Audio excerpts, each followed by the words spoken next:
So hey guys, welcome back to my channel footy playbook. और जी हाँ, week 2 football का ओवर हो चुका है। हालांकि अभी रियल मैड्रिड का मैच बचा है, बट भाई मज़ा आ गया जो भी ये गेम वीक 2 ओवर हुआ और जो इसमें ड्रामे हुए, फिर से कंट्रोवर्सीज हुई। मिलके बात करेंगे बिना टाइम वेस्ट करे। चलो पहले मैच की रिव्यू से स्टार्ट करते हैं। तो भाई पहले मैच की हम बात करेंगे मैनचेस्टर यूनाइटेड वर्सेस फुलहम। अब इस मैच में क्या बोले, मैं एक शॉट में बोलूँगा कि भाई यूनाइटेड बच गई, क्योंकि जिस तरीके से वो खेल रही थी स्टार्टिंग के 15 मिनट हटाकर, ऐसा लग रहा था कि फुलहम ही है जो अकेली मतलब जीतने आई है। यूनाइटेड कर ही नहीं पा रही थी कुछ। पहले पहले मैं बात करूंगा कि फुलहम की मतलब थोड़ी तारीफ करता हूँ कि कैसा मतलब स्टैंडर्ड परफॉर्मर कौन था। तो उनमें से जो प्लेयर सही खेले थे, मुझे जो अच्छे लगे, एक तो थे टेटे भाई। उसकी वजह से पूरा जो डोरगू और कोनिया वाला लाइन था वो कुछ कर ही नहीं पा रहे थे। वो स्टार्टिंग 15 मिनट के बाद वो निल हो गए थे। दूसरा मैं बात करूंगा इसकी इवोबी की। भाई इवोबी मतलब पूरे गेम में थ्रेटनिंग था भाई, वो शॉट्स ले जा रहा था और बाइंदर कहीं ना कहीं टेस्ट छोड़ते, बहुत हड़बड़ा रहा था बाइंदर। और मैं ये बोलूँगा कि जो फुलहम ने मैनचेस्टर यूनाइटेड को सेट पीसेस में बहुत परेशान किया था। ऑल्दो गोल नहीं आया, लेकिन परेशान बहुत ज़्यादा किया था। एमिल स्मिथ रो का फर्स्ट टच पे गोल आ गया। जैसे ही उन्होंने न्यू अपने अटैकर्स इंट्रोड्यूस करे, वो ऑलरेडी मतलब हाँ मतलब खेल रहे थे अपने फ्लो में, उसको उन्होंने पूरा यूटिलाइज किया और गोल मार के इक्वलाइज कर दिया था। मुझे समझ नहीं आया कि जो कोच है मतलब फुलहम का, सिल्वा, आंड्रे सिल्वा उनका नाम है, उन्होंने वो विन के लिए क्यों नहीं गए। क्योंकि जहां तक मुझे लग रहा था वो विन के लिए जा सकते थे। उन्होंने थोड़ा सेटबैक कर लिया एंड मोमेंट पे और ड्रॉ लेके वो ये मतलब गेम एंड करा उन्होंने। बाकी चाहकर भी अगर मैं पॉजिटिव देखूंगा यूनाइटेड की टीम में, चाहकर भी पॉजिटिव देखूं, तो बस यही बोल सकता हूँ कि जो आज 3 लोग अच्छा खेले वो थे यूरो, डेलेट और मेसन माउंट। जब तक मतलब ये 3 थे तो अच्छा खेल रहे थे। आज ब्रूनो का बहुत गंदा गेम गया, पेनल्टी मिस हो गई बेचारे से। मतलब कन्वर्जन रेट इतना अच्छा उसका पेनल्टी का, लेकिन आज इसका दिन नहीं था, इसकी वजह से पूरा गेम अबेजमल गया। डोरगू का पूरा गेम अबेजमल था, वो एक ढंग का क्रॉस नहीं डाल पाया पूरे गेम में। और भी मतलब कूनी और एम्बोय में कुछ बोल नहीं सकते और सेश को कुछ बोल सकते। अभी मतलब नए नए आए हैं, अभी इन फ्रंट 3 को थोड़ा डेवलप करने में टाइम लगेगा, थोड़ा सा टाइम लगेगा। बस यही बोल सकता हूँ कि अगर थोड़ा ऑप्टिमिस्टिक रहूं कि थोड़ा है ना पेशेंस रखना पड़ेगा हमें, क्योंकि जो है अभी दूसरा ही मैच हुआ है और ड्रॉ हुआ है। कोई बात नहीं, चलो देखते हैं आगे जैसा रहेगा। बस पॉजिटिव में तो यही बोला जाएगा। क्या है जो ये रूबन एमरिम का जो इस बार था एज कम्पेयर टू आर्सेनल, जो उसने गेम मैनेज किया था, मुझे इतना कुछ खास अच्छा नहीं लगा था। थोड़ा वो परेशान भी दिख रहा था मुझे। फिर जो सेकंड हाफ का पता नहीं क्या उसने वो टीम टॉक दिया कि जो इंटेंसिटी फर्स्ट हाफ में थी ना, एक्चुअली फर्स्ट हाफ में जो 15 मिनट बाद जो इंटेंसिटी थी वो गिरी, लेकिन सेकंड हाफ के बाद वो और ज्यादा गिर गई। बस अभी यही बोल सकते हैं कि जो कुछ अभी मतलब ड्रॉ ही हुआ है, कोई नहीं, 1 पॉइंट आ गया, 16th रैंक है, कोई नहीं। हाँ पेशेंस रखते हैं, कुछ ना कुछ हो ही जाएगा। थोड़ा जलब करेंगे, आगे के 3 गोल आएंगे और अच्छा करेगी यूनाइटेड। तो अब हम जिस मैच की बात करने वाले हैं वो है वेस्ट हैम वर्सेस चेल्सी। और जी हाँ गाइस, बोलना पड़ेगा वेस्ट हैम अच्छे से हैमर्ड हुए चेल्सी द्वारा। सबसे पहले तो चेल्सी वालों को मैच से पहले एक शॉक मिला था। स्टार्टिंग लाइनअप जब इंट्रोड्यूस हुई थी तब कोल पामर थे, लेकिन पता नहीं कुछ उनको हल्का सा ग्रोइन इंजरी टाइप हुआ और आगे जाके फिर ये डिसाइड करा एंजो मरेस्का ने कि कोल पामर की जगह वो एस्टेवाओ को इंट्रोड्यूस करेंगे। तो ये एक तरीके से उनका डेब्यू हो गया था ये। अब ये कि शौक था चेल्सी के लिए, उनका पहला मैच था मतलब एज अवे, और फिर इसमें कोल पामर उनके मेन प्लेयर नहीं थे। बट आगे जाके जिस तरीके से एस्तेवाओ ने उनकी जगह रिप्लेस किया है पामर को, वो काफ़ी इंप्रेसिव था। बंदा वैसे वो विंगर खेलता है, लेकिन मरेस्का ने उसको as a right half space खिलाया मोस्ट ऑफ द टाइम। और इससे ये चीज़ बोलनी पड़ेगी कि चेल्सी मरेस्का के अंडर चेल्सी है वो बहुत अंडरवेलमिंग रही है। एक इनके प्लेयर है पेड्रो नेटो, भाई वो हार्ट ऑफ द टीम है, वो हर जगह होता है, वो आगे भाग रहा होता है, पीछे डिफेंडिंग करता है, पूरी फुल मजदूरी करता है वो। तो भाई जो अगला प्लेयर था इनका वो था लियम डिलैप। अब लियम डिलैप ने क्या किया, वो बंदा फॉरवर्ड है, वो उसने स्कोर नहीं किया, लेकिन एक फॉरवर्ड को स्कोर के अलावा जो करना होता है टीम को हेल्प करने के लिए, वो उसने सब किया। उसका होल्ड अप अच्छा था, उसका रोटेशन अच्छा था, कीपर जब कॉर्नर होते तो कीपर पर प्रेशर डाल रहा था, पीछे आके डिफेंड कर रहा था अपने साथ, जब पीछे आ रहा था तो उसके विंग्स खोल रहे थे। तो लियम डिलैप ने सब कुछ किया इस मैच के अंदर। अगला जो प्लेयर मैं बात करूंगा भाई, वो बंदे ने मैन ऑफ द मैच था वो इसका टीम का, वो था जॉ पेड्रो। इस बंदे ने जो मतलब ये वैसे तो ये आप लियम डिलैप खेला था फॉरवर्ड, ये फॉरवर्ड खेलता है, लेकिन कोल पामर इसमें इंजर्ड हो गए थे मैच से पहले, तो इस बंदे ने थोड़ा लेफ्ट विंग पे थोड़ा स्टार्ट किया था इसने। बट लेफ्ट विंग का खाली नाम पे था, बट ये भी सेम कर रहा था पीछे। एक तो एक चीज़ है, इस प्लेयर को डिफेंड करना और इस पर थोड़ा मैन मार्किंग करना मुश्किल है। ये बंदा पीछे आता है तो आते जाता है या एकदम पीछे भाग जाएगा, अपने लिए स्पेस बनाएगा, अपने और प्लेयर्स के लिए स्पेस बनाएगा, बॉल का होल्डअप बहुत अच्छा है इसका, इसी के कारण इसने 2 असिस्ट और 1 गोल निकाल देता है मैच में। और एक यार इनका मिडफील्ड है एंजो फर्नांडिस, भाई ये बंदा 10 खेलता है, 8 खेलता है, 6 खेलता है। एक जो इस चेल्सी के मैच में बड़ी मतलब नोटिसेबल थी वो थी इन्होंने 3 गोल कॉर्नर से मारे। अब आप वो 3 गोल में प्लेयर्स की पोजीशन देखेंगे ना, वो बड़ी मतलब अच्छी थी। जैसे कि लियम डेलाप जो थे उन्होंने कीपर को अपनी बॉडी से ब्लॉक कर रखा था, कुकुरेला आगे पीछे करे जा रहे थे बॉल के, और जब गोल पड़ा काइसेडो ने मारा, चालोबा ने मारा और एक जॉ पेड्रो ने मारा।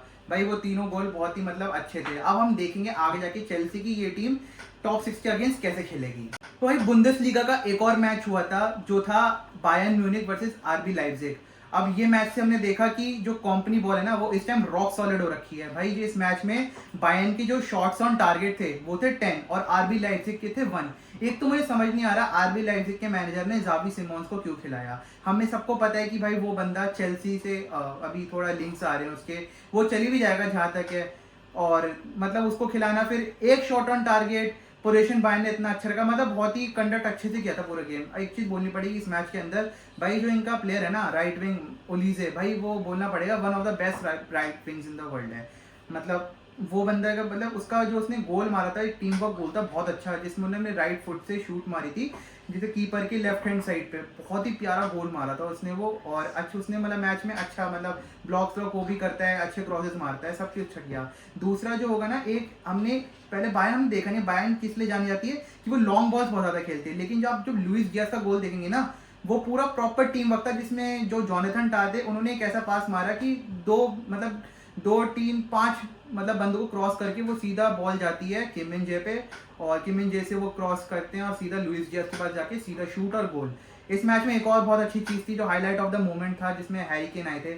हैरी केन ने वही अपने भाई जो टिपिकल हैरी केन है हैट्रिक मारी, सेकंड गोल बहुत शानदार था उनका। भाई मतलब अब वो गोल देखेंगे उसमें जो पोजीशन थी ना हैरी केन की, उसके 7-8 जो प्लेयर्स थे वो चढ़ रखे थे ओपोनेंट के हाफ पे, लेकिन वो पीछे की साइड था, प्लस उसको जहाँ से बॉल मिली उस समय स्पेस बनाया, शूट मारा, काबिले तारीफ करनी पड़ेगी। और जो 6th गोल था इनका, जो हैरी केन का 3rd गोल था, जिसमें किम मिन जे भाई वो थोड़ा अंकारा मेसी बन गए थे, वो अपने हाफ से लेके दूसरे हाफ तक बॉल कटा के लेगा, एक प्यारा सा असिस्ट दिया और हैरी केन ने मार दिया गोल। बायर्न की ये टीम बहुत सॉलिड है, लेकिन देखेंगे इनका असली जो टेस्ट होगा ना वो चैंपियंस लीग में होगा, क्योंकि बायर्न बुंदेसलीगा हम सबको पता है कि 1-2 टीम ही है। अगला मैच जो बात हम करने वाले हैं वो था लीग 1 का मैच जो था पीएसजी वर्सेस एंगर्स। ये वैसे मैच तो 1-0 ही था, लेकिन आप इसकी स्टैट्स देखेंगे ना, इसमें पहली बात तो एक अपनी टिपिकल पीएसजी थी 83% पोजीशन। एक इसमें सबसे बढ़िया चीज़ क्या दिखी मुझे कि इसमें जो एंगर्स ने जो क्लियरेंस कर रखे थे वो 40 क्लियरेंसेस थे, पीएसजी ने 919 पासेस निकाले थे।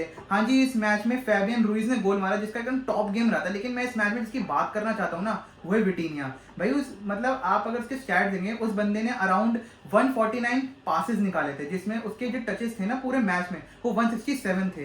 तो मतलब ये जो चीज़ है ना ये कोई ऑर्डिनरी चीज़ नहीं है, मतलब विटीनिया क्या है, ये बॉल कभी छोड़ता ही नहीं है।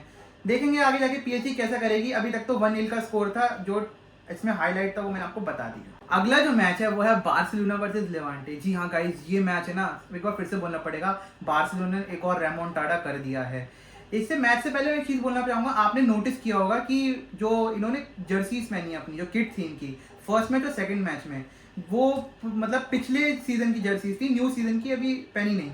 जहाँ तक मुझे पता चला है वो रीज़न उसके पीछे ये है कि जो इनकी न्यू किट्स आई है ना, वो अगर कंपेयर करेंगे जो इनके फर्स्ट और सेकंड गेम में ओपोनेंट्स थे उनसे मैचेबल थी, तो ला लीगा ने इनको रूल आउट कर दिया वाली सीजन की, इस सीजन की जर्सी पहनने को, और लास्ट सीजन की किट पहन के इन्होंने दोनों मैचेस खेले। तो आप ये मत समझना कि बारसा गरीब हो गई है या पैसे नहीं है या रैशफोर्ड और जॉ सिमंस जो उनका कीपर है वो खरीद लिया, तो ऐसा कुछ नहीं है गाइस, बारसा अभी गरीब नहीं है। बाकी स्टार्ट करेंगे इस मैच को लेके, तो सीन ये था गाइस कि जो इसमें बार्सिलोना ना इन्होंने पोजीशन अपना 82-83% तक रखा, लेकिन आप नोटिस करेंगे जो लेवांटे का जो ओपोनेंट है उनका एक्सजी ज़्यादा था, उनका 2.12 था और बार्सिलोना का 2.02 था। इससे ये पता चलता है कि जैसे कि जो बारसा का जो ऑफ द बॉल स्ट्रक्चर है ना, जिस तरीके रिस्की वो डिफेंस करते हैं, जो हाईलाइन प्रॉपर हाईलाइन डिफेंस खेलते हैं, और जो ऑफ द बॉल स्ट्रक्चर है इनका इतना अच्छा है नहीं, क्योंकि हमें ही पता है अभी थोड़े डिफेंसिव चेंजेस आए हैं, इनिगो मार्टिनेज चला गया है, और प्लस वो लो ब्लॉक टीम थी, वो पहले सब बिठा लेते हैं फिर एकदम से अटैक करते हैं। तो बारसा ने ये 2 गोल वही जल्दबाजी में लमीन यमाल ने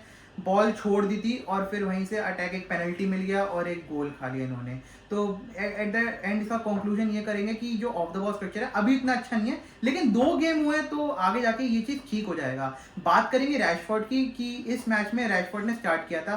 पहले बार तो टीम थोड़ी चेंज थी, हांसी फ्लिक जो अभी कुछ चेंजेस ला रहे हैं, कुछ ट्विचेस कर रहे हैं, जैसे उन्होंने इस मैच में रैशफोर्ड को खिलाया। रैशफोर्ड तो मेरे लिए इस मैच में वो ओकेश ही था, क्योंकि मतलब टेक ऑन वेक ऑन ले रहा था, थोड़ा बहुत वो कर रहा था अपनी साइड से। अब यही है कि थोड़ा पेशेंस दिखाना पड़ेगा, वो भी आगे जाके बूम करेगा बंदा। एक चीज़ में मुझे लगी कि भाई इस मैच मतलब इस टीम में डैनी ओल्मो का मतलब कितना इंपॉर्टेंट रोल है भाई। ऐसी जब लो ब्लॉक टीम होती है ना, जो अपने पीछे 5 डिफेंस खड़ी कर दे, फिर उसके आगे 4 मिडफील्ड खड़ी कर दे, 9 बंदे तो ये पीछे एक वो अपना कीपर, तो 10 बंदे मतलब एकदम एकदम बॉर्डर पे रहते हैं इनकी, उसके गोल पे।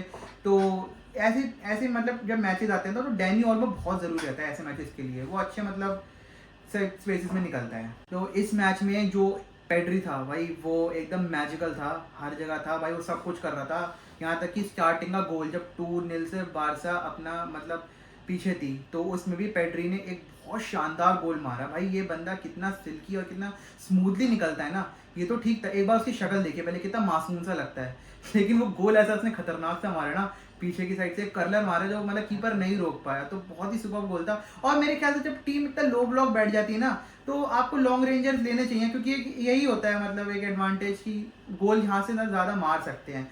अगला जो मैं बात करूँगा वो है भाई, जो कंट्रोवर्सी एक और हो गई ला लीगा रेफरीज तो वो था बाल्टे का हैंडबॉल। मैं अपना व्यू दूंगा इसमें कि जो मुझे हैंडबॉल वो लगा वो थोड़ा हार्श हैंडबॉल लगा, क्योंकि जब आप वैसे तो एक उसकी इमेज बहुत ज़्यादा वायरल कर रही है जिसमें लग रहा था हाथ उसका मतलब इस साइड पे लग रखा था। मेरे हिसाब से जब मतलब ड्यूरिंग गेम ना वो बॉल उसका हाथ वो बहुत नेचुरल पोजीशन था, वो कुछ कर भी नहीं सकता था इस टाइम पे। और जब आप देखेंगे ना जब उसने शूट मारी तो वो उसने हाथ ऐसे रखा हुआ था बॉडी से, जिसमें बॉल लगी और उसमें वो कुछ कर नहीं सकता। अब वो मतलब हैंड अगेंस्ट द बॉडी रख के घुमा के जो भी करके वो डिफेंड कर सकता था, वो अब हैंड बॉल दे दे तो उसमें हम कुछ कर नहीं सकते। बाकी हम बात करेंगे लमीन यमाल की, तो भाई मतलब लमीन यमाल का ये गेम मतलब इतना अच्छा नहीं था, बट हम स्टैट वाइज देखेंगे उस बंदे ने 8.5 की तो रेटिंग दे दी, जिसमें उसने एक असिस्ट निकाल दिया, और जो लास्ट विनर मारा था ना, वो जो डिफ्लेक्शन आया था वो शॉट उसके पैरों के थ्रू ही आया था। तो मतलब इसके मतलब बंदे का लेवल देखिए, अगर गेम खराब जा रहा है ना उस पर भी 8.5 की rating, decider game decider assist सब देता है बंदा। तो बारसा का तो यही था। तो अगला जो मैच है वो है सिटी वर्सेस स्पर्स। भाई ये बैंगर ऑफ अ गेम था, जिसमें स्पर्स ने 2-0 अवे हरा दिया। पहले वो पिछले साल उन्होंने 4-0 हराया था, इस साल 2-0 हराया था। इस मैच से देखने के बाद मुझे ये पता चला कि भाई स्पर्स को है ना हम ऐसी फ्लूक में नहीं ले सकते। भाई वो मतलब थॉमस फ्रैंक ने जो भी टीम बना रहा है ना कहीं वो बहुत अच्छी टीम है। जब पहले जब हमने देखा था यूरोपा लीग के बाद एंश पोस्टेकोग्लू को हटा दिया गया था, तब हमें लग रहा था ये अच्छा डिसीजन नहीं था, क्योंकि उसने 17 साल में पहली बार ट्रॉफी जिताई थी स्पर्स को।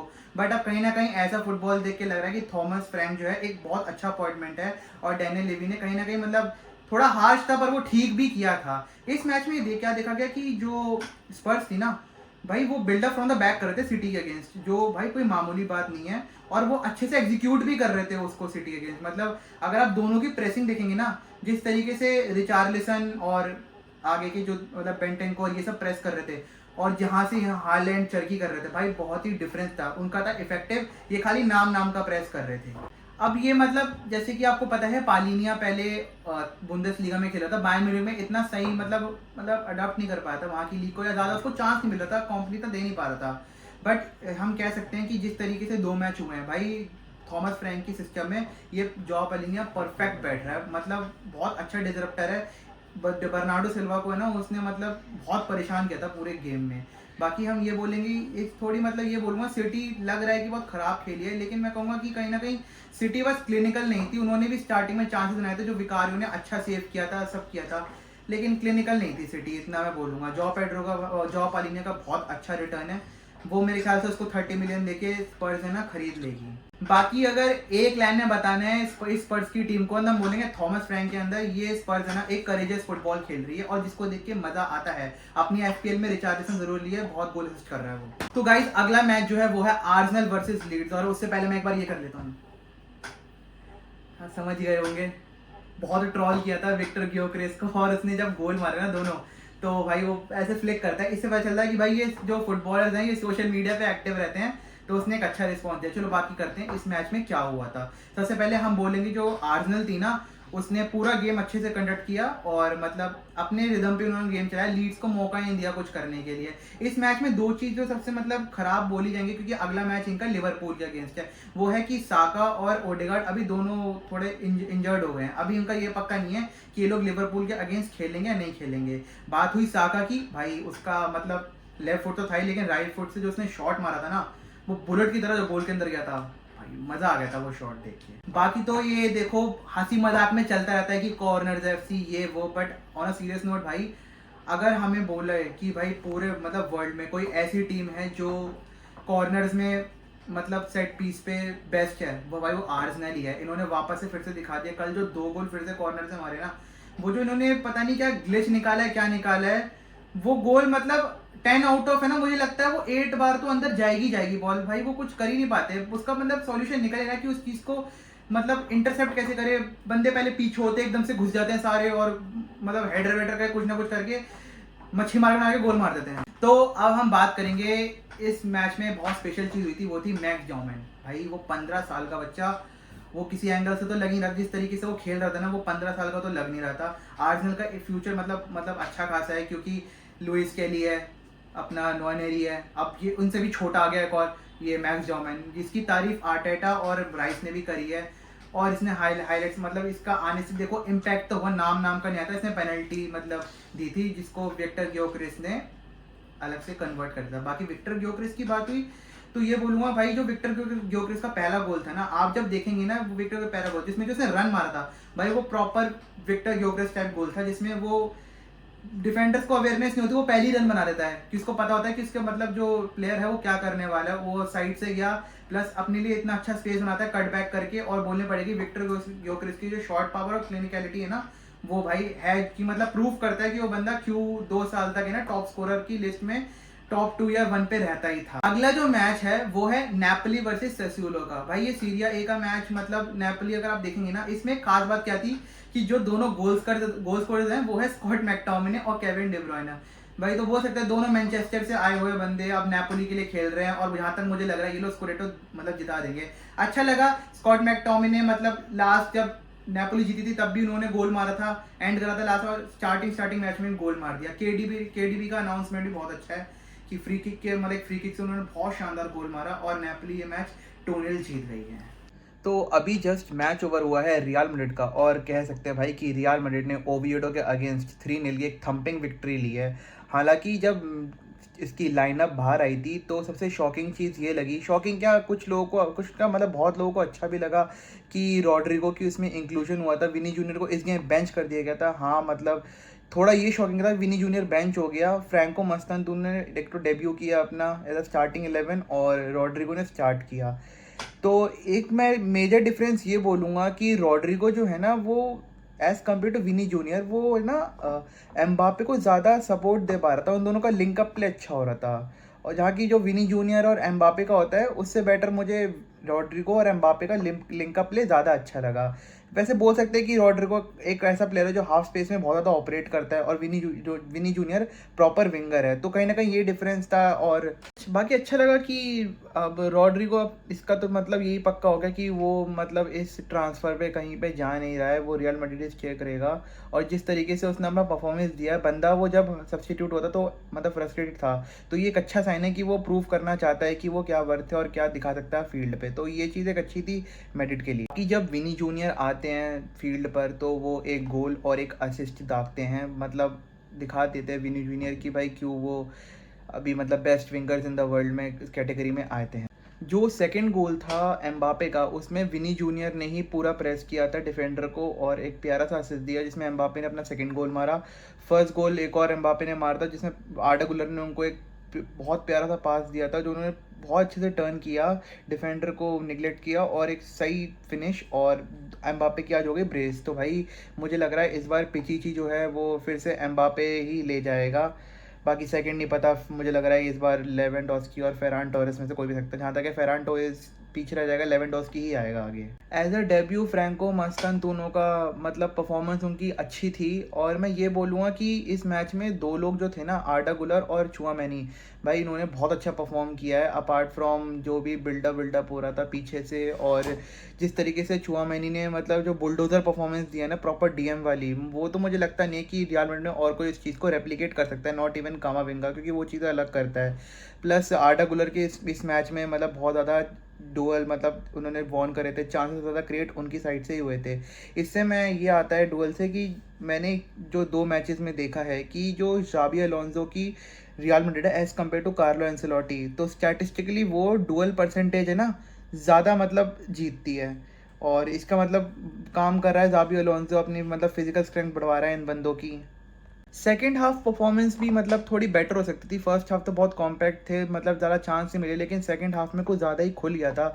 मतलब दोनों साइड अपनी डिफेंस उधर खुल गई थी, ज़्यादा चांसेस आए उन ओपोनेंट ओविएडो के, थोड़े वुडवर्क भी लगे। और बट एक चीज़ बोलेंगे अच्छी चीज़ की, रियल मैड्रिड ने 2 मैचेस खेले, दोनों में क्लीन शीट ली और अच्छी परफॉर्मेंस की। अभी इतनी जल्दी जज करना अच्छे से इस टीम को सही नहीं रहेगा। अभी 7-8 मैचेस और होंगे, तब जाके बताएंगे कि जाबी अलोंसो बॉल अभी कैसी चल रही है। फिलहाल के तो सब अच्छा ही है, सब बढ़िया ही है। मैड्रिड जीत गई है, बारसा जीत गई है, तो इस बार भी मज़ा आएगा। एटलेटिको बेचारी ड्रॉ कर गई मतलब अपना सेकंड मैच, तो कुछ कह नहीं सकता उसके लिए। तो यहाँ पर करते हैं वीडियो को एंड, क्योंकि अब फुटबॉल के सेकंड वीक के जो भी मैचेस थे हमने सारे कवर कर लिए, मोस्ट ऑफ द मैचेस सारे कवर कर लिए। बाकी लाइक शेयर सब्सक्राइब करिए, चैनल को प्यार दिखाइए और मिलते हैं नेक्स्ट वीडियो में। तो बाय।